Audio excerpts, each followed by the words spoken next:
Welcome to my home.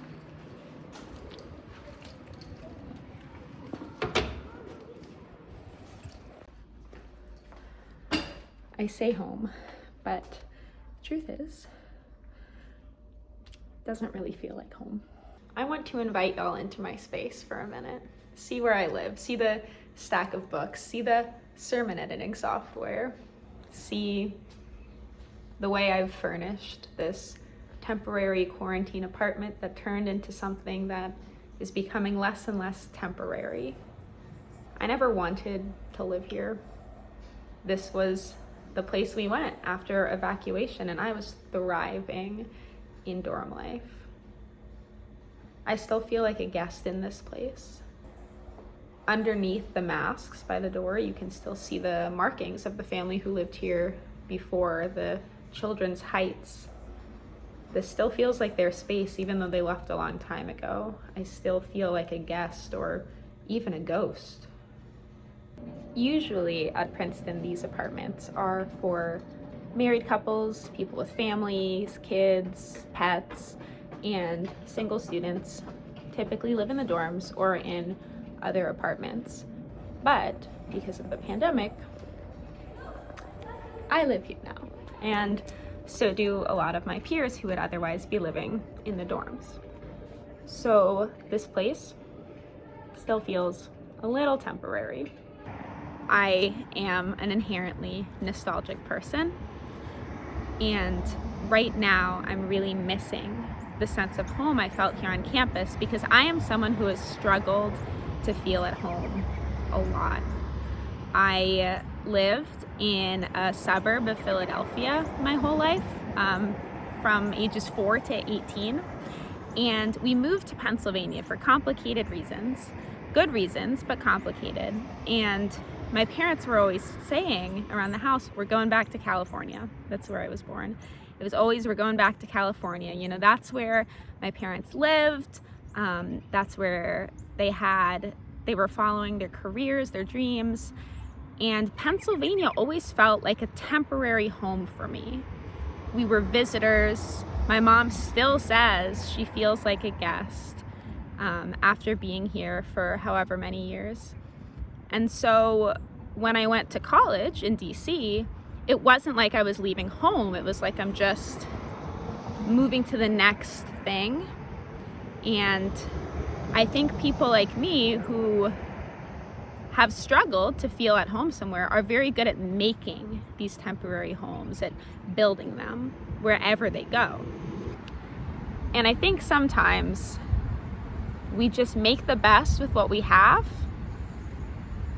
But if we turn to Psalm 88, we can see that sometimes what we have, sometimes the things that feel really permanent, they're not the happy things. And it can be tempting and easy to build a home out of sadness, to sink in to that nostalgia and that longing and that melancholy because you know it's there for you. It's easy to furnish your grief. This is a room that you will not be forced to leave. In fact, sometimes it feels like you're forced to stay. So if there's any place where you're going to paint the walls and fully unpack your suitcase and your boxes, it's grief, it's trauma, it's sadness, it's brokenness, it's longing, it's all of those things that we hear in Psalm 88. When the author says darkness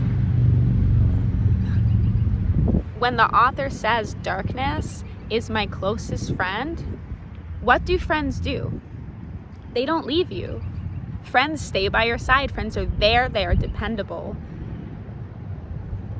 It gets dark every night. That's pretty damn dependable.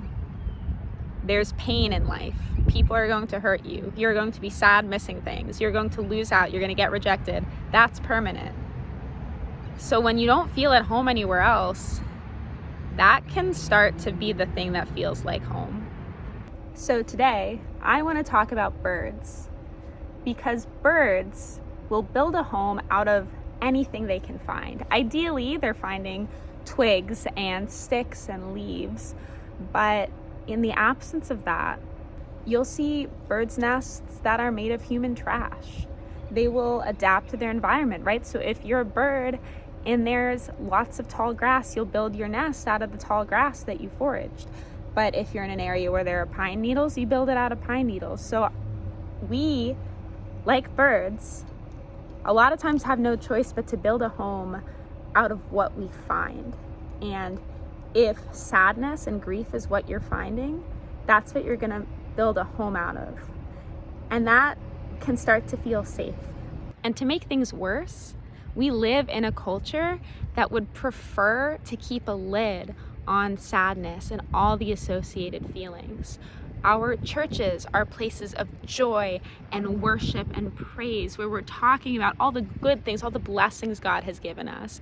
And our capitalist society is always trying to find ways for us to be living our best lives. You need to buy this thing so you can live your best life. You need to climb the corporate ladder so you can have the best job. And if you're not living your best life, then that's something to feel guilty about.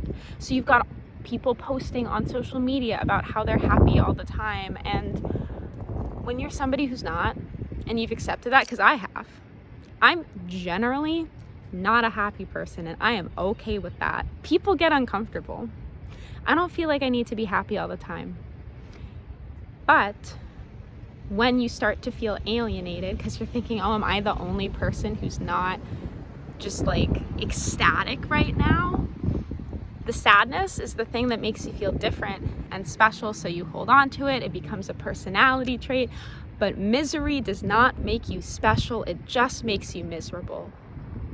So what I struggle with then is let myself be my authentic me. Let myself be melancholy. This is a rambling sermon. It's going all over the place. Birds build nests out of whatever they can find, and sometimes we build our homes out of sorrow because that's all we can find, and that becomes safe. When you feel like you don't belong, the sadness is there to comfort you, and darkness is your closest friend, and that becomes a personality trait.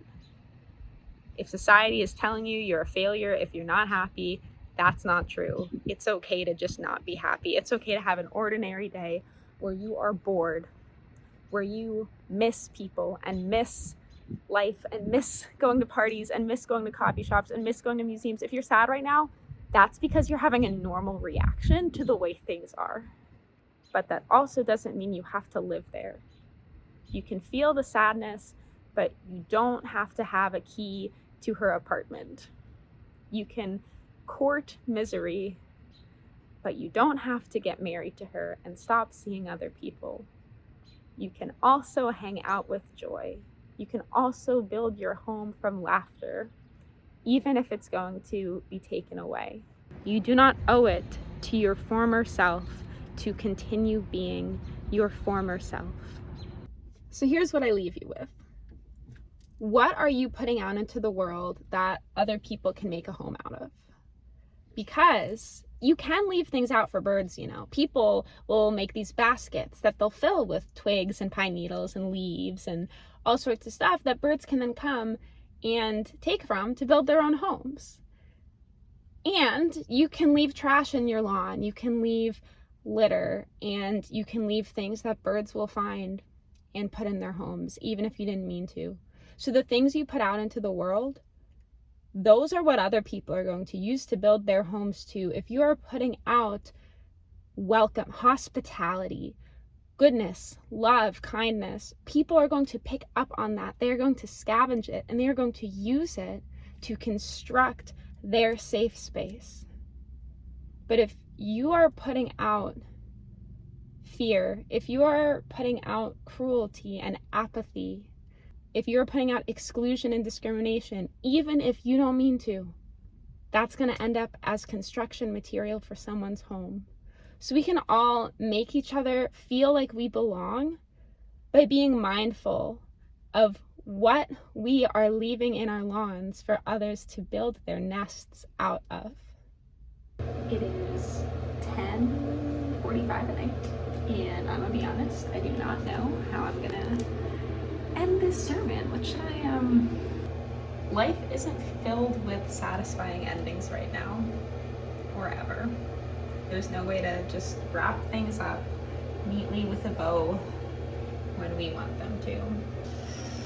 This sermon isn't going to end with me telling you that I have figured out how to feel at home here in my temporary, not temporary quarantine apartment.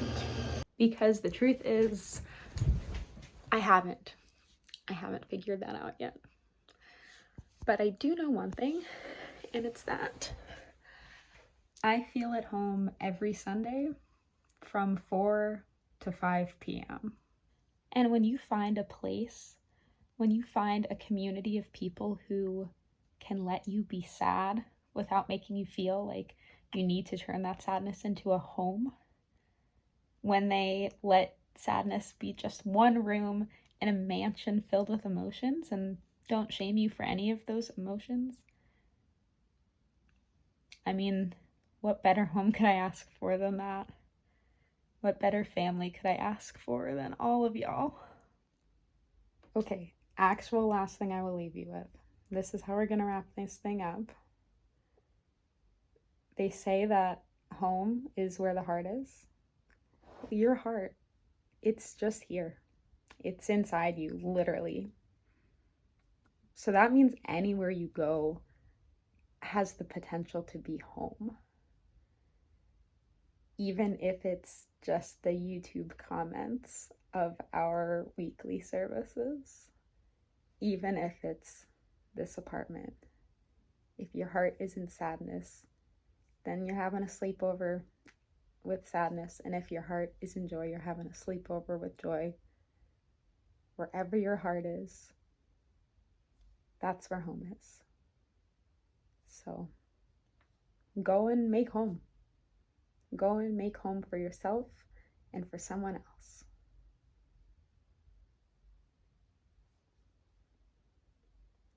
Good night. Good night, Broad Street.